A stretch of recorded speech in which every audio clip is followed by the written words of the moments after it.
الشاشات الجميله دي؟ حضراتكم بتتفرجوا على كوره وبتاع هنا وحاجات كده ولا ايه؟ احنا شغلنا. لا شوف، اقول لسيادتك حاجه، هو طبعا المحطه هنا احنا ابتدينا من الكنترول روم اللي هي حجره التحكم في تشغيل المحطه كلها بالكامل. اذا سمحت لي هيقول لك بسرعه قوي شويه كلمات بسيطه المحطه عباره عن ايه وكده. أيوة. المحطه ديت هي محطه العين السخنه البخاريه.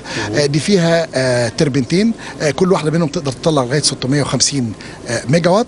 احنا حاليا في تجارب تشغيل التربينه الاولانيه.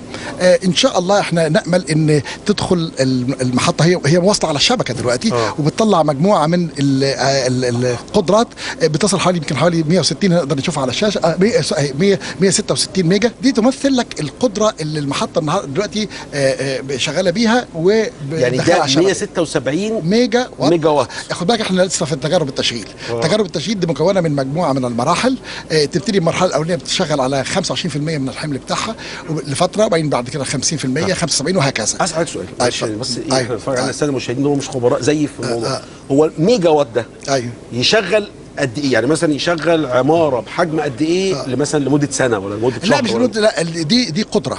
يعني بمعنى اخر ايه؟ ان هي حضرتك لو عندك عماره ارتفاعها مثلا 15 دور، تلاقي ان ممكن ده اللي تمثل لك حوالي 1 ميجا تقريبا، اللي هو كشك محول، عارف زي كشك محول في الكمبيوتر ده يتمثل لك 1 ميجا. فدي دلوقتي بتطلع 168 كشك محول. لا بتدي لك قدره تساوي او اللي تروح لغايه 168 كشك محول. هي الصح بقى انها تطلع في النهايه لما تخلص تجارب التشغيل وتبقى تدخل للتشغيل التجاري توصل لحوالي 650 ميجا. يعني 650 ده رقم كبير طبعا. ادي لحضرتك مثل. يعني السد العالي بنقدر ناخد منه 2100، فلما تيجي تقول لي ده 650 لما تشتغل بكامل قدرتها تقريبا ثلث هذا الرقم، يعني ثلث ال 2100. وهيقولوا لي دي توربينه واحده بس. وفي واحده ثانيه، وفي واحده ثانيه بقى ان شاء الله هتدخل في تجارب التشغيل كمان شهرين او 3 اشهر. يعني احنا بنخلص دي في الاول، يعني تدخل على الشبكه.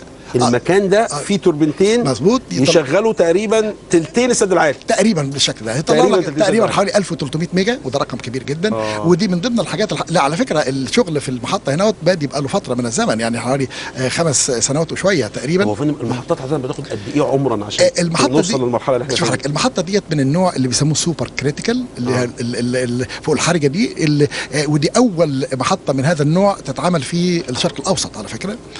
من هذا النوع من مش مصر، الشرق الاوسط كله. الميزه طبعا في السوبر كريتيكال ان بتبقى الكفاءه بتاعتها احسن من الثانيه بحوالي 2-3%، وده يمثل فرق كبير جدا في استهلاك الوقود. يعني اي 1% او 2% 3% له تاثير كبير.